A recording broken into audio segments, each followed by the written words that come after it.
السلام علیکم ورحمۃ اللہ وبرکاتہ۔ آج کے اس لیکچر میں انشاءاللہ ہم 8ویں اور 9ویں حقوق کو دیکھیں گے جو کہ آپ صلی اللہ علیہ وسلم کے حوالے سے امت پر لازم ہے ادا کرنا۔ تو 8واں حق جس کو ادا کرنا ضروری ہے وہ آپ صلی اللہ علیہ وسلم پر درود پاک پڑھنا ہے۔ درود پاک پڑھنے کے تو بہت سے فضائل ہیں، بہت سے فوائد ہیں، دنیا و آخرت میں اس کی بہت سی برکتیں ہیں، لیکن ہم اس کو پہلے قرآن پاک سے اور پھر احادیث مبارکہ سے دیکھنے کے بعد اس کے اوپر کچھ اس کے فضائل پہ گفتگو کریں گے۔ قرآن پاک سورہ احزاب آیت نمبر 56 میں کہا جا رہا ہے ان اللہ و ملائکتہ یصلون علی النبی یا ایہا الذین آمنوا صلوا علیہ وسلموا تسلیما۔ بے شک اللہ اور اس کے فرشتے نبی صلی اللہ علیہ وسلم پر درود بھیجتے ہیں۔ اے ایمان والو تم بھی ان پر درود بھیجو اور خوب سلام بھیجا کرو۔ تو قرآن نے اس عمل کا حکم دیا۔ آپ صلی اللہ علیہ وسلم پر درود پڑھنا، سلام بھیجنا، اس کا حکم ہمیں قرآن سے ملا۔ کتنا اہم اور کتنا ضروری عمل ہے کہ اللہ تعالیٰ نے اس کو بیان کیا ہے، کہ اللہ تعالیٰ نے جس چیز کو قرآن میں بیان کیا ہے، کسی بھی چیز کا قرآن میں بیان ہو جانا اس کی اہمیت کے اوپر، اس کی فضیلت کے اوپر اور اس کے بنیادی ہونے کے اوپر، اس کے اہم ہونے کے اوپر دلالت کرتا ہے، کہ قرآن میں اللہ تعالیٰ کسی عام چیز کو، کسی معمولی چیز کو، کسی غیر اہم چیز کو نہیں بلکہ بہت اہم چیز کو ہی بیان فرماتے ہیں اور فرمایا۔ تو آپ صلی اللہ علیہ وسلم پر درود السلام بھیجنا یہ اللہ کا حکم ہے، قرآن سے ثابت ہے، اور یہ آپ صلی اللہ علیہ وسلم کا حق قرآن بیان کر رہا ہے۔ اسی طریقے سے اگر ہم دیکھیں احادیث تو بہت سی ہیں، اس میں سے ایک حدیث مبارکہ آپ کے سامنے ہے کہ آپ صلی اللہ علیہ وسلم نے ارشاد فرمایا، ترجمہ مفہوم ہے، جو شخص میرے اوپر ایک مرتبہ درود بھیجے گا۔ اب درود پاک پڑھنے کے فضائل میں سے ایک فضیلت حدیث مبارکہ سے آپ کے سامنے آ جاتی ہے کہ جو شخص میرے اوپر ایک مرتبہ درود بھیجے گا تو اللہ تعالیٰ اس پر 10 مرتبہ رحمت فرمائیں گے، یعنی کہ ایک کے بدلے میں 10 رحمتیں ملیں گی، اور 10 گناہ معاف ہو جائیں گے، اور 10 درجات اس کے بلند ہوں گے۔ دیکھیں، ایک مرتبہ درود پاک پڑھنا ہے اور حق ہے ان پر درود پاک پڑھنا، ان سے محبت ہے، ان کا ادب ہے، ان پر ایمان ہے، ان کا اقرار ہے، ان کی تصدیق ہے، ان کی عظمت دل کے اندر ہے، سب کچھ ہے۔ تو درود پاک پڑھنا ان کے لیے راحت کا سبب بنے گا، درجات کی بلندی کی دعا کرنا ان کے لیے راحت کا سبب بنے گا، اور حکم اللہ نے دے دیا۔ تو اس پہ انعام کیا مل رہے ہیں؟ خود فرمایا کہ اس کے ایک مرتبہ پڑھے گا تو 10 گناہ معاف ہو جائیں گے، 10 درجات بلند ہو جائیں گے، 10 رحمتیں بھی اس پہ نازل ہوں گی۔ تو ایمان والا یہ اپنے نبی کا حق ادا کر رہا ہے، اس حق ادا کرنے پہ بھی اس کو جو فضائل مل رہے ہیں اور اس کو جو انعامات مل رہے ہیں دنیا میں اور آخرت میں، اس کا بھی شمار نہیں۔ ایسی ایک اور حدیث مبارکہ فرمایا، ترجمہ مفہوم، جو آدمی میری قبر کے پاس کھڑا ہو کر مجھ پر درود پڑھتا ہے میں اس کو خود سنتا ہوں، اور جو آدمی دور سے مجھ پر درود بھیجتا ہے وہ میرے پاس پہنچا دیا جاتا ہے۔ یعنی کہ آپ صلی اللہ علیہ وسلم کے روضہ مبارک پہ حاضری ہو، پیشی ہو، جانا ہو، موقع ملے تو جو وہاں پر درود پاک پڑھے گا تو فرمایا کہ میں خود اس کا یہ درود اور سلام سنتا ہوں، اور جو میرے روضے کے قریب نہیں ہے، دور ہے، دوسرے ملک میں ہے، دوسرے شہر میں ہے، دوسرے علاقوں میں ہے، تو وہ اگر پڑھتا ہے تو اس کا وہ پڑھنا مجھ تک پہنچا دیا جاتا ہے، اس کے نام کے ساتھ پہنچا دیا جاتا ہے، تو کتنی بڑی بات ہے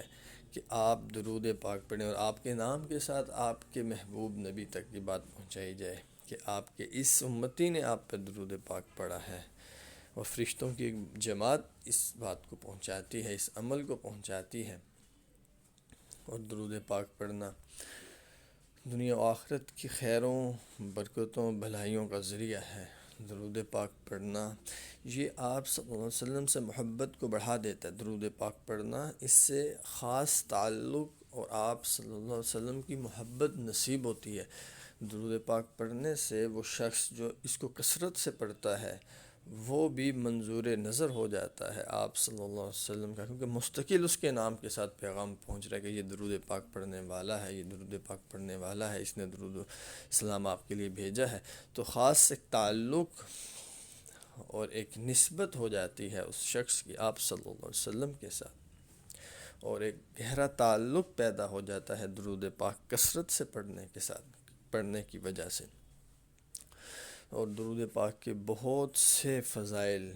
اہل علم حضرات نے بیان کیے ہیں، تو ہمیں بھی چاہیے کہ دنیا کے بہت سے مسائل میں اکثر اہل علم یہ فرماتے ہیں کہ درود پاک کی کثرت کرنے سے آپ کے جو مسائل ہیں، آپ کی جو مصائب ہیں، آپ کی جو مشکلات ہیں، جو رکاوٹیں ہیں کام میں، تو آپ کثرت کر دیں درود پاک کی، تو وہ مسائل حل ہو جائیں گے، مشکلات دور ہو جائیں گی، تکالیف دور ہو جائیں گی۔ تو اس کا مشاہدہ بھی کیا گیا، اور اس عمل کو استعمال کرنے سے اللہ تعالیٰ کی طرف سے توجہات، اللہ تعالیٰ کی مدد دیکھی بھی گئی ہے۔ تو اس لیے ہمیں کوشش کرنی چاہیے، اور ضرور کوشش کرنی چاہیے کہ کثرت کم از کم 300 مرتبہ روزانہ درود پاک ہم پڑھیں، آپ صلی اللہ علیہ وسلم پر درود السلام بھیجیں، اور اس سے ایک تعلق بھی پیدا ہوگا، اور اس سے آپ کے دنیا کے مسائل و مصائب بھی حل ہوں گے، کیونکہ درود پاک پڑھنے سے گناہ معاف ہو رہے ہیں۔ تو استغفار پڑھنے سے گناہ معاف ہوتے ہیں، اور استغفار پڑھنے کا ایک فائدہ یہ بھی ہے بظاہر دنیا میں کہ آپ کے رزق میں برکت ہو جاتی ہے، کیونکہ گناہ معاف ہوتے ہیں۔ تو یہاں پہ درود پاک پڑھنے سے گناہ معاف ہو رہے ہیں، تو وہ رزق کی برکت بھی آپ کو حاصل ہو جائے گی، اور گناہوں کی وجہ سے جو مسائل ہیں وہ مسائل ختم ہو جائیں گے، کیونکہ گناہ معاف ہو گئے۔ گناہوں کی وجہ سے جو کام نہیں ہو رہے وہ کام ہونا شروع ہو جائیں گے، کیونکہ گناہ معاف ہو گئے۔ گناہوں کی وجہ سے جن کاموں میں رکاوٹ کھڑی ہے وہ رکاوٹیں دور ہو جائیں گی، کیونکہ گناہ معاف ہو گئے درود پاک پڑھنے سے۔ تو اس لیے خاص طور پر ادب کے ساتھ اور محبت کے ساتھ اور وضو کر کے اور پورے فوکس ہو کے، پوری توجہ کے ساتھ تنہائی میں بیٹھ کے اس عمل کو کریں، تو پھر آپ خود اس کی لذت اور اس کا مزہ اور اس کے فوائد اور اس کی برکتیں اور اس کی خیریں آپ خود محسوس کریں گے، اور خود اس کا مشاہدہ کریں گے۔ تو یہ عمل لازمی کرنا چاہیے، اور یہ ہمارے اوپر ہمارے نبی کا حق ہے، اور اس کو حق سمجھ کے ادا کرنا چاہیے۔ ایسے ہی 9واں حق جو ایمان والوں پر آپ صلی اللہ علیہ وسلم کا ہے وہ ہے کہ آپ صلی اللہ علیہ وسلم کے دوستوں سے دوستی کرنا اور دشمنوں سے دشمنی کرنا، اور سمپل سی اور سادہ سی بات ہے، اور سمپل سا اصول ہے کہ جس سے محبت کی جاتی ہے اس کا دوست اپنا دوست ہوتا ہے، اور جس سے محبت کی جاتی ہے اس کا دشمن اپنا دشمن ہوتا ہے، اور سمجھا جاتا ہے۔ ایسے ہی اگر ہم ایمان والے ہیں، ہم نے اقرار کیا، ہم نے تصدیق کیا، ہم نے قبول کیا، ہم نے مانا ہے، اور ہم نے محبت کا دعویٰ کیا، اور ہم نے عشق کا دعویٰ کیا، اور ہم نے وفا کا دعویٰ کیا آپ صلی اللہ علیہ وسلم کے ساتھ، تو لازم ہے ہمارے لیے کہ آپ صلی اللہ علیہ وسلم کے دوستوں کے ساتھ دوستی رکھیں، آپ کے چاہنے والوں کے ساتھ ہماری بھی چاہت ہو، آپ کے عاشقوں کے ساتھ ہمارا بھی عشق ہو، اور آپ کے دشمنوں کے ساتھ ہماری بھی دشمنی ہو، آپ سے بغض رکھنے والوں کے ساتھ ہمارا بھی بغض ہو۔ جو آپ سے لا تعلق ہے اس سے ہم بھی لا تعلق ہو جائیں، یہ ضروری ہے ایمان والوں کے لیے اور مسلمانوں کے لیے۔ اور اسی بات کو حدیث مبارکہ میں بیان کیا گیا کہ نبی کریم صلی اللہ علیہ وسلم نے حضرت ابو ہریرہ رضی اللہ عنہ سے پوچھا کہ ایمان کے کڑوں میں سے مضبوط کڑا کون سا ہے؟ اب یہاں پہ ویژولائزیشن کے ذریعے سے ایک بات کو سمجھایا جا رہا ہے کہ ایمان کی کڑوں میں سے سب سے مضبوط کڑا کون سا ہے۔ حضرت ابو ذر ابو ذر رضی اللہ عنہ نے فرمایا کہ اللہ اور اس کے رسول بہتر جانتے ہیں۔ نبی کریم صلی اللہ علیہ وسلم نے فرمایا، اب اس بات کو غور سے سنیے گا، آپ کے ارشاد مبارک کا مفہوم ہے کہ اللہ کے لیے دوستی ہو اور اللہ کے لیے دشمنی ہو، اللہ کے لیے محبت ہو اور اللہ کے لیے بغض ہو، یعنی کہ اگر کسی سے دوستی بھی کرے تو وہ اللہ کے لیے کرے، اور اگر کسی سے دشمنی بھی کرے تو وہ اللہ کے لیے کرے، کسی سے محبت کرے تو وہ اللہ کے لیے کرے، اور کسی سے بغض رکھے تو اللہ کے لیے رکھے۔ یہ ایمان کے کڑوں میں سب سے مضبوط کڑا ہے۔ اب یہاں پہ بات جو حدیث مبارکہ کا مفہوم ہے، فرمایا کہ دوستی اور دشمنی، محبت اور بغض، یہ چار چیزیں بیان فرمائیں، اور یہ چاروں کی چاروں کس کے لیے ہونی چاہیے؟ اللہ کے لیے ہونی چاہیے، اللہ کے لیے ہونی چاہیے۔ تو جب اللہ کے لیے دوستی ہوگی کسی سے، اور اللہ کے لیے دشمنی ہوگی کسی سے، اور اللہ کے لیے محبت اور بغض ہوگا کسی سے، تو واضح بات ہے کہ پھر آپ صلی اللہ علیہ وسلم کی ذات مبارکہ کو بھی وہی ترجیح دی جائے گی، آپ کی ذات مبارکہ کو بھی وہی اہمیت دی جائے گی، آپ کی ذات مبارکہ کو بھی وہی مرتبہ مقام دیا جائے گا جس کا شریعت تقاضا کرتی ہے، کیونکہ دین، اسلام، شریعت اور اللہ تعالیٰ کا تعارف، تمام چیزیں آپ صلی اللہ علیہ وسلم کے ذریعے سے ہم تک پہنچی ہیں۔ تو جو اللہ کے لیے کسی سے دوستی کر رہا ہے، اس کا مطلب ہے کہ وہ آپ صلی اللہ علیہ وسلم کے بتائے ہوئے، آپ کے بیان کیے ہوئے، آپ کے سمجھائے ہوئے طریقوں کو، اعمال کو، عقائد کو فوقیت دے رہے ہیں۔ اگر وہ کسی سے دوستی کر رہا ہے اللہ کے لیے اور کسی سے دشمنی کر رہا ہے اللہ کے لیے، جیسے پہلے بیان کیا گیا کہ اللہ کی اطاعت اگر کرنا چاہتے ہو اور اللہ سے محبت اگر کرتے ہو تو اللہ کے محبوب نبی کی اطاعت کر لو، اللہ کے محبوب نبی کی اطاعت اللہ کی ہی اطاعت ہے۔ ایسے ہی اللہ کے محبوب نبی کے لیے کسی سے دوستی کرنا، یہ اللہ کے لیے ہی دوستی کرنا ہے۔ اللہ کے محبوب نبی کے لیے کسی سے دشمنی کرنا، یہ اللہ کے لیے ہی دشمنی کرنا ہے۔ اللہ کے محبوب نبی کے لیے کسی سے محبت کرنا، یہ اللہ کے لیے محبت کرنا ہی ہے، کیونکہ وضاحت فرما دی ہے آیات میں اور احادیث میں کہ جو چاہتا ہے اللہ سے محبت کرنا تو اللہ کے محبوب نبی کے طریقے پہ آ جائے، جو اللہ کی اطاعت کرنا چاہتا ہے اللہ کے محبوب نبی کی اطاعت کر لے، تو اللہ کے محبوب نبی کی اطاعت یہ اللہ کی ہی اطاعت ہے۔ ایسے ہی یہ حق اگر اس کو دیکھیں تو سب سے پہلے اس حق کو صحابہ نے ادا کیا، اور صحابہ میں سب سے بہترین اس حق کو ادا کرنے والے تمام صحابہ ہی ہیں، لیکن حضرت ابو بکر صدیق رضی اللہ عنہ کا تو مقام سب سے افضل و اعلیٰ اور بلند ہے کہ حضرت ابو بکر صدیق رضی اللہ عنہ نے کیسے اس حق کو ادا کیا کہ آپ کے والد حضرت ابو قحافہ ایمان نہیں لائے تھے، اور ایمان لانے سے پہلے انہوں نے کچھ ایسے الفاظ استعمال کیے آپ صلی اللہ علیہ وسلم کی شان میں جو کہ نازیبہ الفاظ تھے۔ تو یہ جو الفاظ جب استعمال کیے تو حضرت ابو بکر صدیق رضی اللہ عنہ موجود تھے، اور انہوں نے اپنے والد کو تھپڑ مارا، اور ایسا تھپڑ مارا کہ والد زمین پہ گرے اور جا کے شکایت لگائی۔ جب شکایت لگائی آپ صلی اللہ علیہ وسلم کو تو آپ نے بلا لی اور کہا کہ تم نے ایسا کیا ہے، اور اگر کیا ہے تو آئندہ نہ کرنا۔ تو حضرت ابوبکر صدیق رضی اللہ عنہ نے جواب دیا کہ انہوں نے آپ کی شان میں ایسے نازیبہ الفاظ استعمال کیے تھے کہ میں برداشت نہیں کر سکا، اور میں نے تھپڑ مار دیا۔ اس وقت میرے پاس تلوار نہیں تھی، اگر تلوار ہوتی تو اپنے باپ کی گردن اتار دیتا۔ کہ دوستی اور محبت اور دشمنی اور بغض یہ صرف اللہ کے لیے اور اللہ کے نبی کے لیے ہے۔ ایسی ایک مرتبہ آپ کے بیٹے حضرت عبد الرحمن آپ سے بات کر رہے ہیں، تو باتوں باتوں میں ایک بات آئی، اور وہ کہنے لگے اپنے والد سے، حضرت ابوبکر صدیق رضی اللہ عنہ سے کہنے لگے ان کے بیٹے کہ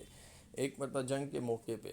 جب یہ مسلمان نہیں ہوئے تھے اور کفار کی طرف سے آئے تھے تو آپ میری تلوار کے نیچے تھے، لیکن میں نے محبت کی وجہ سے آپ کو چھوڑ دیا۔ تو حضرت ابوبکر صدیق رضی اللہ عنہ نے جواب دیا کہ بیٹے اگر تو میری تلوار کے نیچے آ جاتا تو میں تجھے کبھی نہ چھوڑتا ہوں، تیری گردن اتار دیتا۔ کیوں؟ ترجیح اب سلم کے لیے اور اللہ کے لیے، محبت اور دشمنی اب سلم کے لیے اور اللہ کے لیے۔ ایسی حضرت ابو عبیدہ بن جراح رضی اللہ تعالیٰ عنہ کو اگر دیکھیں تو یہ ایسی ایک غزوہ میں، ایک لڑائی میں، غزوہ بدر یا غزوہ احد ہے، دونوں روایات آتی ہیں، تو ان کے سامنے لڑائی میں ان کے والد آ جاتے ہیں اور یہ اپنے والد کو قتل کر دیتے ہیں کیونکہ وہ کفار کی طرف سے لڑنے کے لیے آئے تھے۔ دیکھیں والد کا رشتہ کتنا قریبی رشتہ ہوتا ہے، خونی رشتہ ہوتا ہے،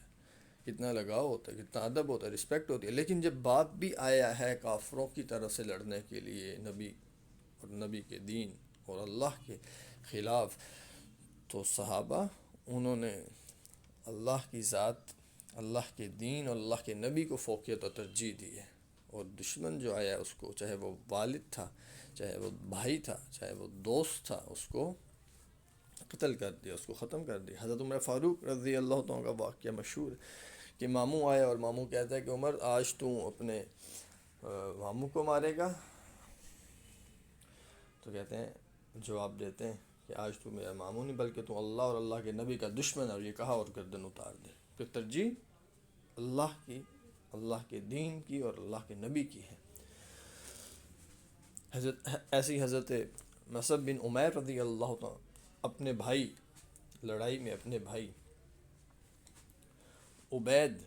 بن عمیر کو قتل کرتے ہیں اور کسی قسم کا کوئی لحاظ نہیں کیا، کیونکہ بھائی دشمنوں کی طرف سے آیا تھا، اس وقت اللہ کا دشمن، اللہ کے نبی کا دشمن تھا۔ ایسی حضرت علی اور حضرت حمزہ رضی اللہ عنہ نے بدر کے مقام پہ ولید کو، عتبہ اور شیبہ کو قتل کیا، اور ایسے اور بہت سے واقعات۔ بہت سے صحابہ نے اجازت چاہی کہ اجازت دیں تو ہم اپنے جو آپ کا انکار کرنے والے ہیں، آپ کے دشمن ہیں، آپ کے گستاخ ہیں، ان کو قتل کر دیں، چاہے وہ ہمارے والد ہیں، چاہے ہمارے بھائی ہیں، چاہے ہماری والدہ ہے، چاہے ہمارے گھر والے ہیں، لیکن آپ نے رہنمائی فرمائی ان کی موقع کی مناسبت سے۔ یہ ترجیح ہے جو کہ صحابہ نے دی ہے آپ صلی اللہ علیہ وسلم کو، آپ کے دین کو، آپ کی شریعت کو اور اللہ تعالیٰ کو۔ انشاءاللہ ہم 10واں حق اگلے اپنے سیشن میں دیکھیں گے۔